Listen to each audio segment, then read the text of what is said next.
turn many of the people of Israel to the Lord their God. With the spirit and power of Elijah, he will go before him to turn the hearts of parents to their children and the disobedient to the wisdom of the righteous, to make ready a people prepared for the Lord. The word of God for the people of God. Thanks be to God.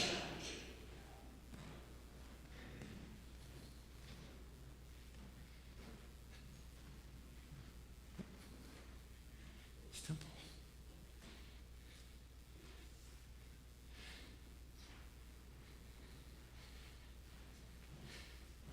So, my name is Zechariah. You maybe can tell from my priestly garments that I'm a priest, one of the priests in Jerusalem. I'm actually from the order of Abijah. That might not mean much to you nowadays, but back in the day it meant a lot. Long before me, when King David was first putting together worship centralized in Jerusalem, he divided up all of the many Levitical priests into 24 different houses. And each division was to take 2 weeks during the year to serve in the temple, one early in the year and one later. Now, lest you think that we got away with just working 2 weeks a year, that was the only time that we were provided for out of the tithes and sacrifices from the temple were those 2 weeks. Otherwise, all the rest of us had normal vocations like everybody else. Mine was farming. I'm kind of an outdoors person.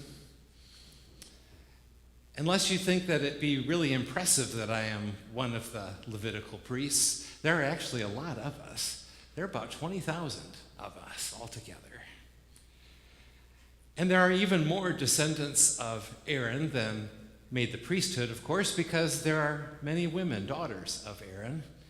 And my wife Elizabeth happens to be one of them. It's a real privilege to be able to serve in this way, and in many ways, she's perhaps even more devout than I. Well, it happened to be that my week came up, and before we start, we would cast lots to see who would have what job. Because there were any number of jobs in serving in the temple. You could be a gatekeeper. You could be, you could be a musician. The priests did all the music. David put together the Psalms, so we would have songs to lead and to sing. A lot of times when there are things in the Psalms that are repeating themselves, it's almost like what I heard you do earlier, kind of a call to worship thing where the priest might sing the verse and the people would sing back the refrain.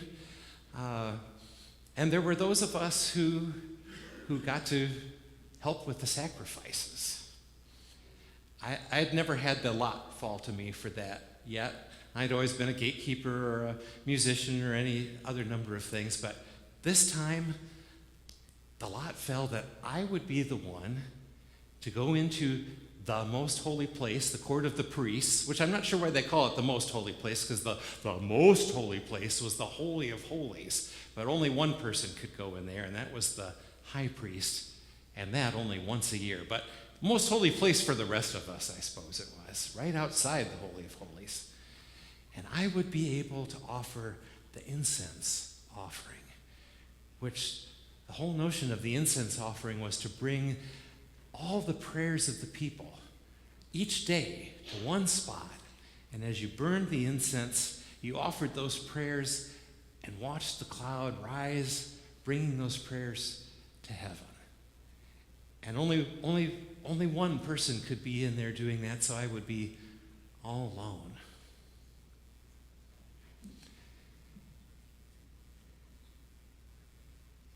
I don't know, most people didn't know this, I don't think, but so that we would be sure to stay pure, not come in contact with anyone who was unclean, there was actually a tunnel that the priests would take that would skip over all the other courts of the temple underneath and would take you to the most holy place. So you would avoid contact with any people on your way in. And I always understood that, But I'm kind of a social guy myself, and I didn't really like the thought of not seeing any of those folks. And I knew that part of my job for bringing the incense offering was that I was supposed to be bringing the prayers of everybody. So I decided that as I walked through the tunnel, I was going to, in my imagination, think about being in each of the different courts leading deeper into the temple. So as I got to the doorway of the temple, of the tunnel, I imagined myself at the door of the temple. And who would those people be that would be there? There would be folks who were begging. There would be blind people, lame people who couldn't walk, folks who were otherwise destitute and had no other way to provide for themselves but begging. And so as I imagined them, I thought about their prayers. What are the prayers that they would bring in with them? And then I walked further into the tunnel and imagined that I was walking through the outer court, the court of the Gentiles, those people who had come, who weren't Jewish, but had come from far and wide because they were curious about God. They wanted to learn about God. They wanted maybe even to be a part of worship and see what that was about. And I wondered in my imagination, what are the prayers that those people would be bringing to find something for their spirits, to find something for their souls that would satisfy, and for safe travels, perhaps, maybe even going back to a faraway place. And as I got further into the tunnel, I imagined going through that next gate that led to the court of the women, the Jewish women. And I thought about my wife and her prayers, and the prayers of women that while the men were out farming or doing their trade, the whole burden of running the household fell on them, and what prayers would they bring? And I thought about widows who might be there, that no longer had folks to provide for them. What prayers did they bring with them?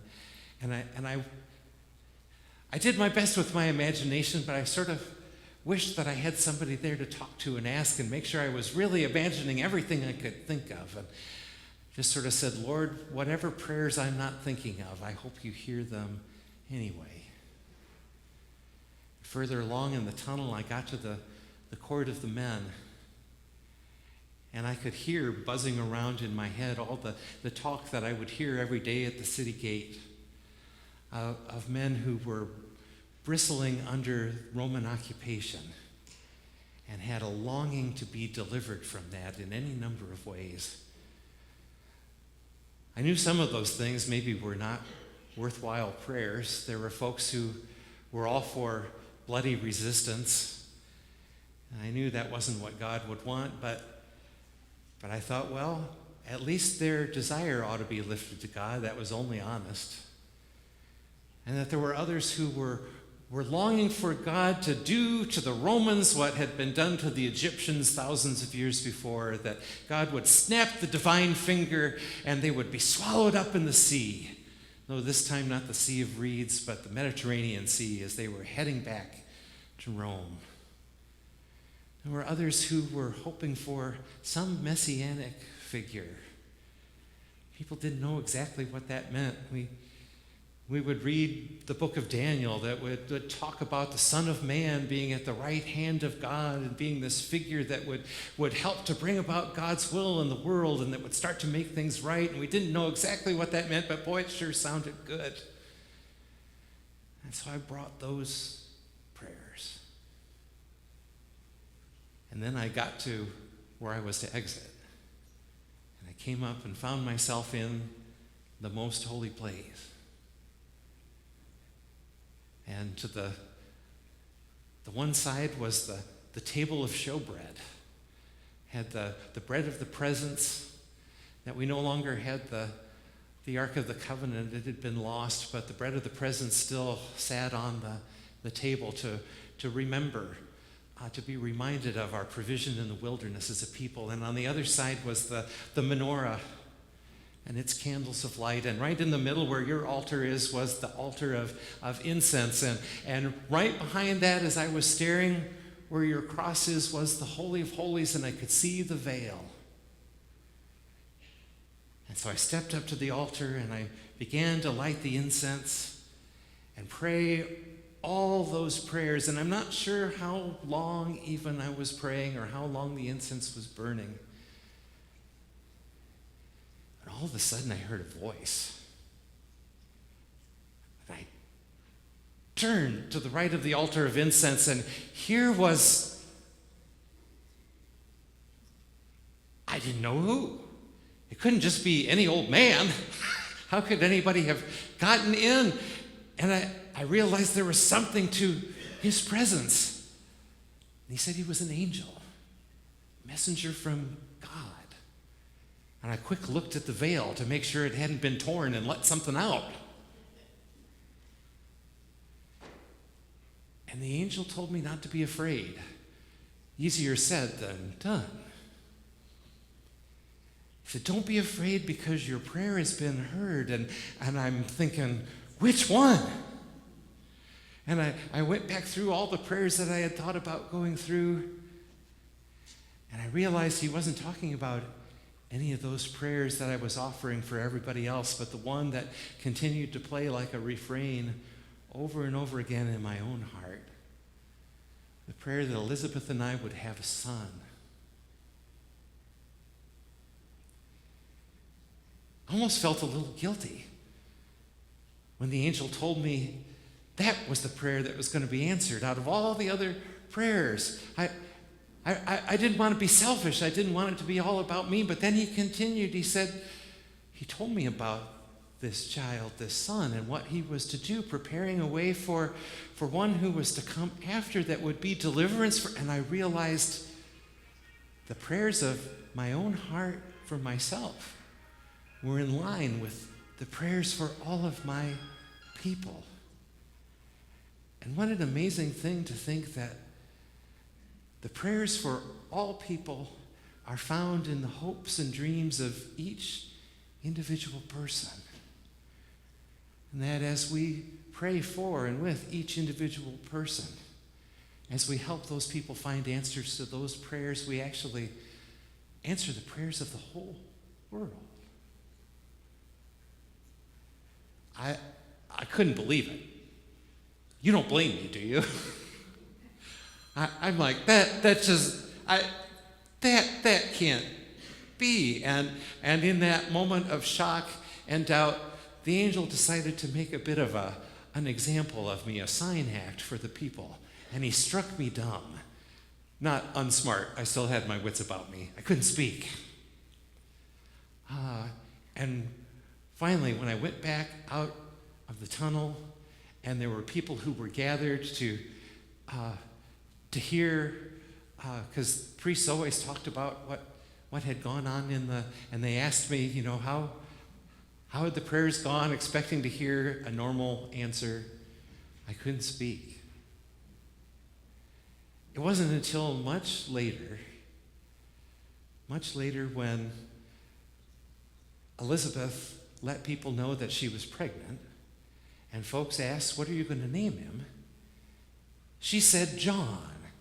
And everybody laughed because John was nowhere in our family tree, and you always named somebody after somebody in your family tree. There are no Johns. And they laughed at her. And in a moment of clarity, I grabbed a tablet and I scrawled out, his name is John. And it was in that moment of faith and expressing my own hope that I got my voice back and I could speak. I'd be lying to you if I didn't tell you that still I was full of trepidation. What on earth was this going to mean for my son?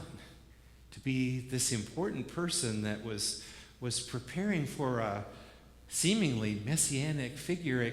Things wouldn't necessarily go well for him, and I was concerned, and I know Elizabeth was too. I know it was a burden that weighed upon her heart, and yet at the same time, I knew that even as we waited for it all to unfold, that God was going to make something good of it,